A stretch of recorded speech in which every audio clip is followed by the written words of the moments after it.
ઇન્દોરના રાજા રઘુવંશી કેસમાં આરોપીઓનું કબૂલનામું સામે આવ્યું છે। ચારેય આરોપીઓએ સોનમ રઘુવંશીને જ માસ્ટર માઇન્ડ ગણાવી છે, કેમ કે સોનમ રાજા રઘુવંશી સાથે લગ્ન કરવા નહોતી માંગતી। આ ખૂબ ચોંકાવનારો ખુલાસો છે, કેમ કે સોનમ દ્વારા એવું કહેવામાં આવ્યું હતું કે તેને ડ્રગ્સ આપીને ગાઝીપુર લાવવામાં આવી હતી। સાથે જ આપણે જાણીશું કે રાજા રઘુવંશીના કેસમાં પોલીસ પાસે કયા મહત્વના પુરાવા છે। નમસ્કાર, જમાવટ સાથે હું છું પાર્થ।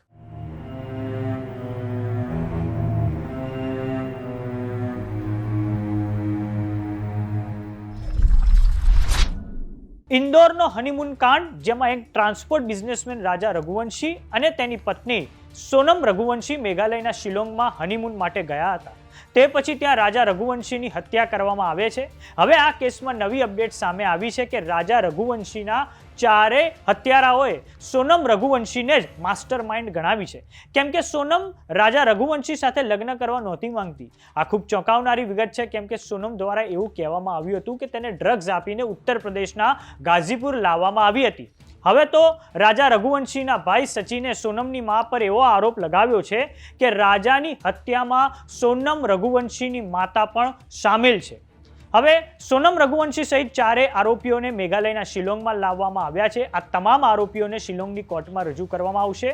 પોલીસ આ તમામ આરોપીઓની રિમાન્ડની માંગણી કરશે। તો આ બાબતે એક આરોપી રાજ કુશવાહાના માતાની પ્રતિક્રિયા સામે આવી છે, તો આવો જાણીએ તેમણે શું કહ્યું છે।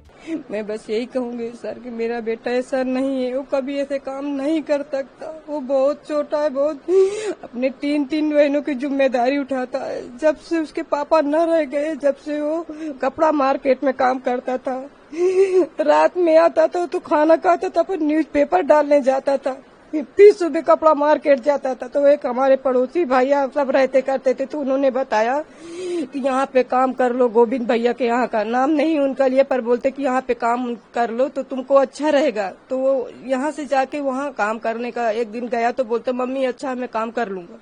बस वहाँ काम करने लगा, 2 साल काम करते उसको हुए। बाकी मेरा बच्चा कभी ऐसा नहीं करता। कभी आपको अगर ऐसा नहीं लग रहा कि मैं झूठ बोल रही, तो आप अड़ोसी पड़ोसियों से जाके भी पूछ लो कि मेरा राज कैसा था। वो कभी ऐसा काम नहीं कर सकता था, कभी नहीं रहते थे। भैया मेरे को 10,000 महीने में कहीं 10,000 दिया, कभी 12,000 देता था, इससे आगे मेरे को कभी नहीं देता था। इतना ही वो पाता था। चाहे उसके ऑफिस में जाके और पूछ लो, पता कर लो कि वो क्या बोलते हैं, वो 50,000 रुपए कहाँ से पाएगा।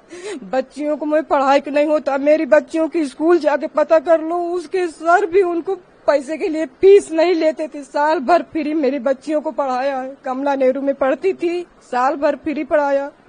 मेरे सर से जाके बच्चियों के सर से जाके पूछताछ कर लो कि सही है कि गलत है। अब इससे आगे मैं क्या बोलूं।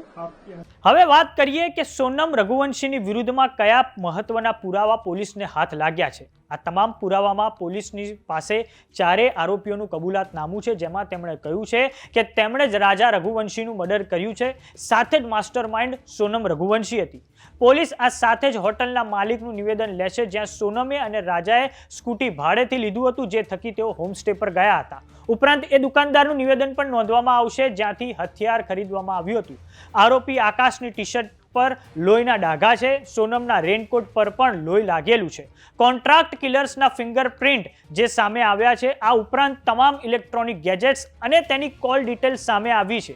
ફ્લાઇટ અને ટ્રેનની ટિકિટ, આરોપીઓ સાથે સોનમનો સંવાદ, આ તમામે તમામ મહત્વના પુરાવા પોલીસની સાથે છે। આ ઉપરાંત કેટલી ડિજિટલ ફિંગરપ્રિન્ટ પણ મળી આવી છે।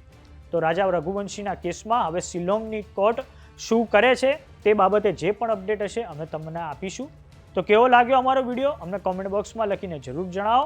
જો તમે અમને યુટ્યુબ પર જોઈ રહ્યા તો સબસ્ક્રાઇબ કરો, જો તમે અમને ઇન્સ્ટાગ્રામ અને ફેસબુક પર જોઈ રહ્યા તો ફોલો કરો। નમસ્કાર।